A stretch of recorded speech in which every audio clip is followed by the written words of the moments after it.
नमस्कार, मैं doctor Ajay Goenka. I am a child neurologist and further specialty in epilepsy. I did my residency and fellowship in child neurology and then epilepsy fellowship from New York, USA. And currently I am working as a senior consultant in the Department of Pediatric Neurology and Epilepsy at EHCC Hospital.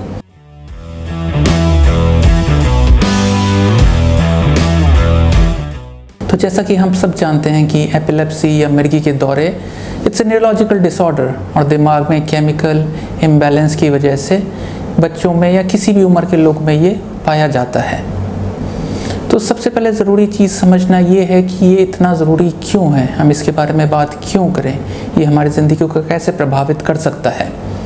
तो यदि एक estimate या rough अंदाजे से बात की जाए तो विश्व में लगभग 5 से 6 करोड़ लोग हैं जिनको मिर्गी या एपिलेप्सी के दौरे आते हैं। यदि भारतवर्ष की सोचें तो लगभग 1 से 1.25 करोड़ लोग हैं जिनके अंदर मिर्गी के दौरे आते हैं। यदि बच्चों की बात करें 17 साल तक के बच्चों की, तो लगभग 0.6 से 1% बच्चों के अंदर मिर्गी के दौरे आते हैं। सरल भाषा में समझने की कोशिश करें, यदि 1000 बच्चे एक स्कूल में जाते हैं तो उन 1000 बच्चों में से लगभग 6 से 10 बच्चों को मिर्गी के दौरे हो सकते हैं। तो ये काफ़ी बड़ा नंबर है जो कि समझ नहीं आता कि कितना इम्पैक्ट कर सकता है बच्चों की ज़िंदगी में। एक चीज़ समझने की बहुत ज़रूरी है कि दौरे सिर्फ बच्चे की ज़िंदगी को असर नहीं डालते, दौरे पूरे फैमिली में असर डालते हैं, क्योंकि ये एक दिन में ठीक होने वाला रोग नहीं है, सालों साल चल सकता है, ज़िंदगी भर चल सकता है। बहुत बड़ा इम्पैक्ट होता है इससे हमारी सोसाइटी पे, फैमिली पे, बच्चों के स्कूल पे, उसके दिमाग पे।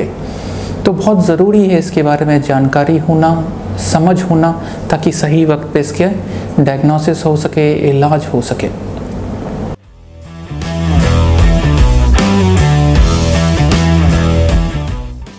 कई लोग सोचते हैं कि एक भगवान का अभिशाप है, कुछ बुरे काम किए हैं पिछले जन्म में, तो ऐसा कुछ नहीं है। ये एक बीमारी है।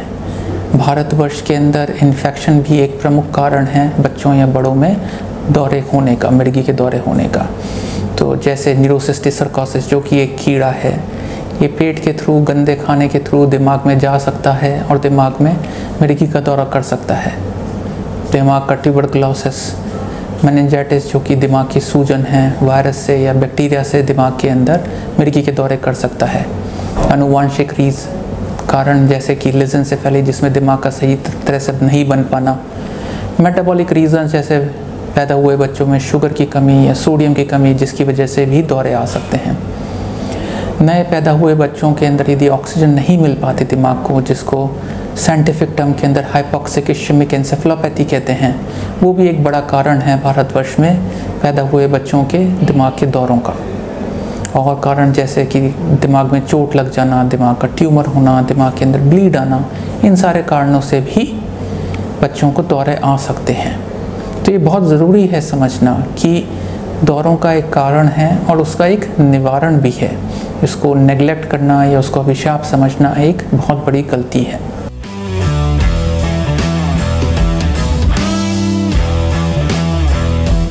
तो ये बहुत समझने वाली चीज़ है, क्योंकि अपने दिमाग में है कि जैसे बड़ों के अंदर ताने आती है, गिर जाते हैं, मुंह से झाग निकलते हैं, वो सभी दौरे होते हैं। वो दौरे होते हैं, पर बच्चों में दौरे भिन्न भिन्न प्रकार के हो सकते हैं। जैसे बच्चों में एक कॉमन तरह का दौरा होता है जिसको कहते हैं एब्सेंस एपिलेप्सी। एब्सेंस एपिलेप्सी में बच्चा सिर्फ देखता है, ऐसा लगता है हवा में देख रहा है, घूर रहा है किसी को, आपकी बात का जवाब नहीं देता और कुछ क्षण में वो वापस नॉर्मल हो जाता है। उसको कभी ध्यान ही नहीं रहता कि उसको हुआ क्या उन कुछ पलों के अंदर।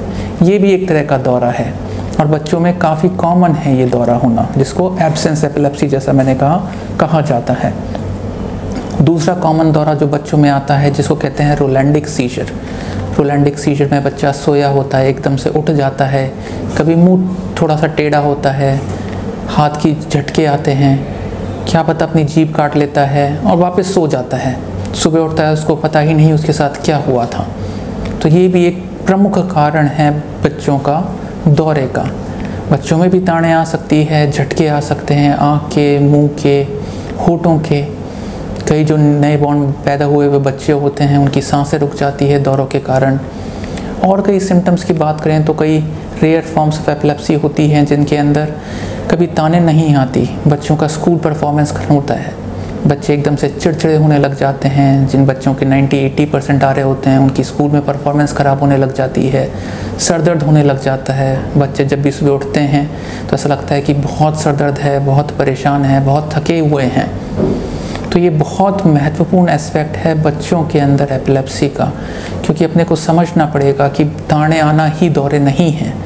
बच्चों के दौरे भिन्न भिन्न प्रकार के हो सकते हैं, तो इनको समझना, इन चीज़ की जानकारी होना अपने बच्चों को बहुत मदद कर सकता है। तो आपको कभी भी लगे कि आपका बच्चा एकदम से चिड़चिड़ा हो गया, रात को सो नहीं पा रहा, रात को बिस्तरों में पेशाब करने लग गया है, सुबह उठता है तो बहुत थका रहता है, कभी कभी सुबह जीभ काट लेता है, हवा में देखता है, स्कूल के अंदर उसकी परफॉर्मेंस ख़राब होती जा रही है, तो ये सब भी लक्षण हो सकते हैं दौरे के, और ज़रूरी है कि डॉक्टर को दिखाया जाए।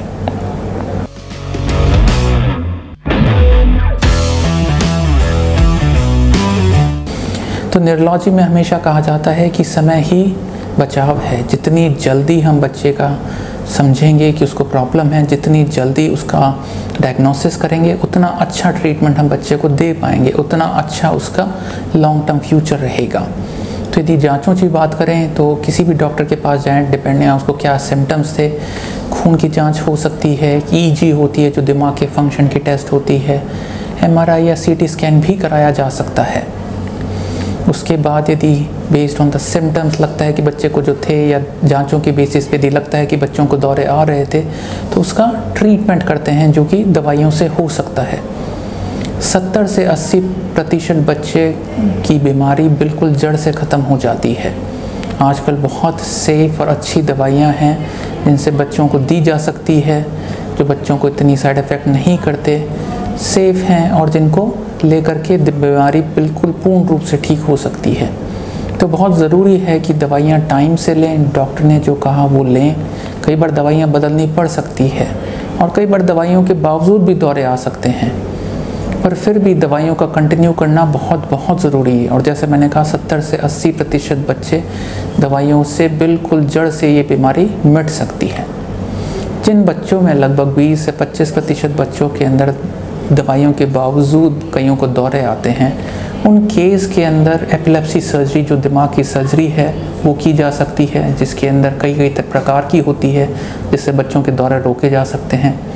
यह स्पेशल डाइट, जिसको कीटोजेनिक डाइट बोलते हैं, वो भी बच्चों में ट्राई की जा सकती है ताकि उनके दौरे कंट्रोल किए जाएं। तो ज़रूरी है कि पहले उन सिम्टम्स पे ध्यान दें। सिम्टम्स पे ध्यान दें, यदि आपको लगता है कि कुछ गलत हो रहा है मेरे बच्चे के साथ, कुछ सही नहीं है, तो तुरंत जांच कराएं। जांच में यदि लगे बच्चे को दौरे आ रहे हैं तो उसका सही ट्रीटमेंट कराएं, और पूरा ट्रीटमेंट लें, बीच में बंद ना करें।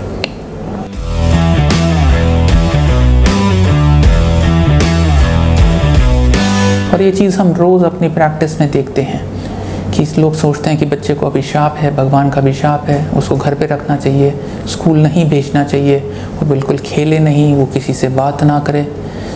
ये बिल्कुल गलत है। हम चाहते हैं कि बच्चा जितना नॉर्मल ज़िंदगी जिए उसके लिए उतना अच्छा है।